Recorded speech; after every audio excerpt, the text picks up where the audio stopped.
No.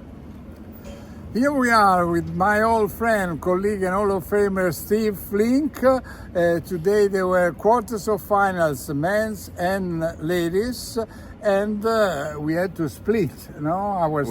We did. You went to see Sinner, understandably, over on court 1 to play Shelton, and I stayed with the Djokovic match in center court against Cobolli, the other Italian. Yes, the other Italian. There will not be an all-Italian semifinal because Djokovic won and Sinner won.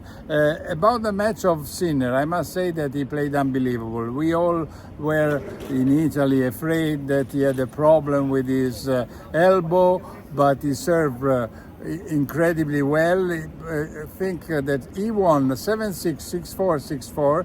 In the first set, he served 6 times before the tiebreaker, losing only 1 point. Then in the tiebreaker, he was down 2-love, and then he made 7 points in a row. At the beginning of the second set, he had to face the only 2 break points of his match, and he saved them with 1 serve, with 1 forehand winner. And so at the end, Shelton, who was making many more errors, 33 against 17 of Sinner, couldn't do anything but lose. So, Ubaldo, would you mind if I translated what you're saying? Yeah. It was a comprehensive win for Sinner, I believe, from what you're saying. Yes, it was. And at the end, he had made 25 points more than Shelton, and that's a big gap. I mean, a big difference. Sometimes you can even lose having made more points. But when you lose 25 points more than the other, it's impossible practically. It sounds like a very impressive performance to me because it sounds so much like the other Shelton matches against Sinner, except for the very first one that he won. But since then, there's usually 1 tie break. Sinner wins it every time. Sinner is becoming, Ubaldo, a tie-break player commensurate with Djokovic almost unstoppable when he puts his mind to it. He just doesn't make mistakes. Yeah, and then he never in all those wins by Sinner versus Shelton, he didn't lose any more than 1 set. Yes, exactly. All the sets, one after the other. Right, but as usual, the tiebreak becomes so critical, as it was in Australia. It started with a tiebreak for Sinner, and then he destroyed Shelton thereafter. So often, once he tucks that tiebreak away, he's unstoppable. Yeah, and then you should talk about Cobolli playing Novak Djokovic, because when I was on the other court, on court 1, I saw Cobolli win the first set.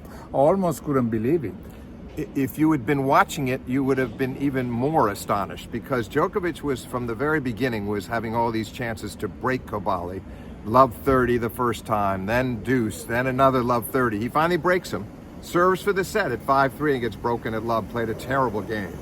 And then had a set point on Cobolli's serve in the next game and didn't convert, pulled the forehand wide, and then eventually they go to the tiebreak, and Cobolli was up 5-2. Djokovic got it all the way back to 6-all, but to his credit, Cobolli came up with a dazzling forehand passing shot winner and then a big thundering service winner that Djokovic could barely touch. So he closed it out 8-6 in the tiebreak. Then Djokovic took over from early in the second, from 1-2 in the second to 2-love in the third.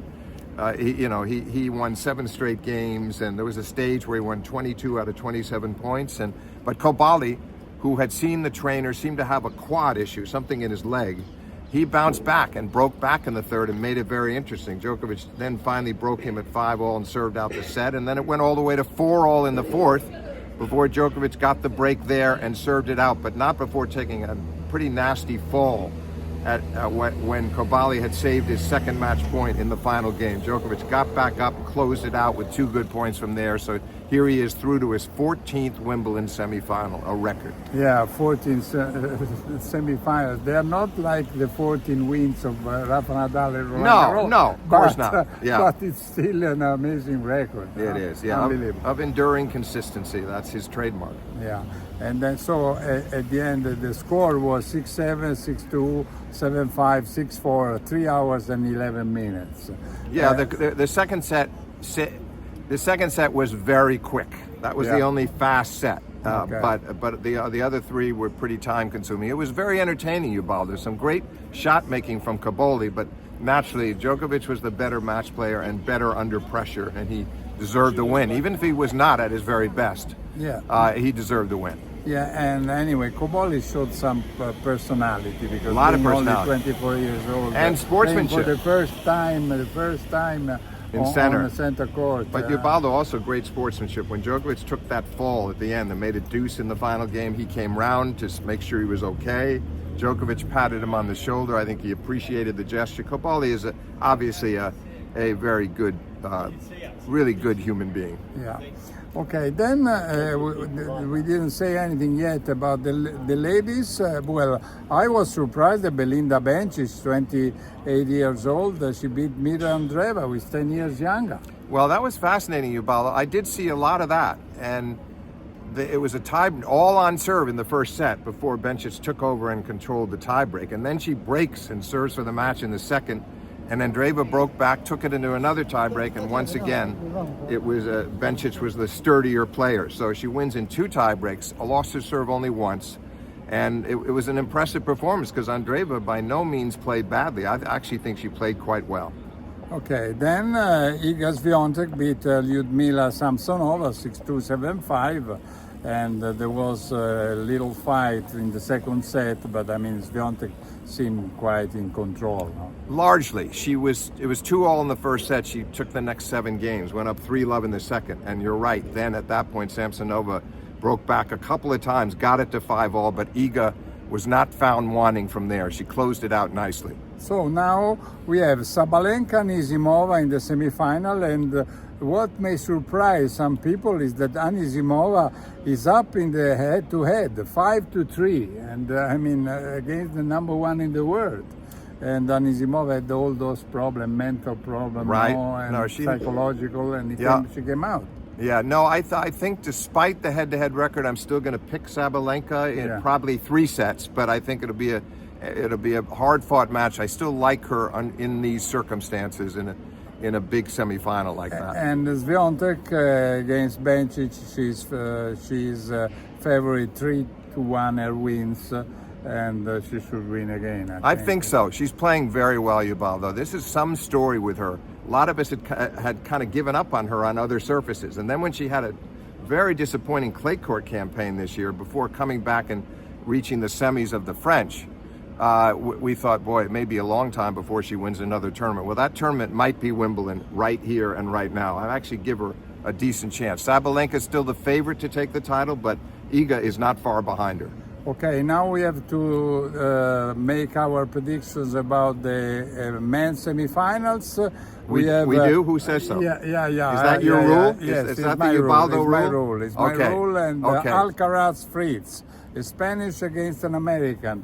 2-0 for Alcaraz, but one is a Lever Cup that, in my opinion, doesn't count. Yes, I agree. agree. And the other one is Miami, 6-4, 6-2, was won by Alcaraz. My prediction, Alcaraz 6-4, 7-6, 6-3, straight sets. 3 sets. I do agree that he will win in 3 sets too.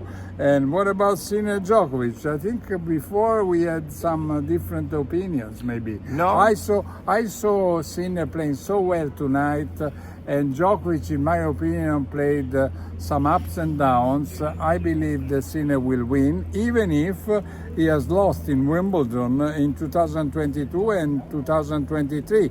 True that he has won all the last matches, four times in a row. Right.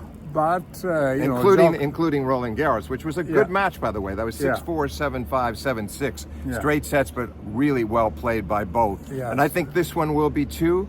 But in the end, I would pick Sinner in 4 hard-fought sets, maybe 7-5, 7-6 in the 4th. Okay. Well, I even more optimistic. I think Sinner can win even in 3 sets to nil, even if, of course, Djokovic here has won 7 times, and as we mentioned before, 14 times in the semifinal, and he has played the last 6 finals.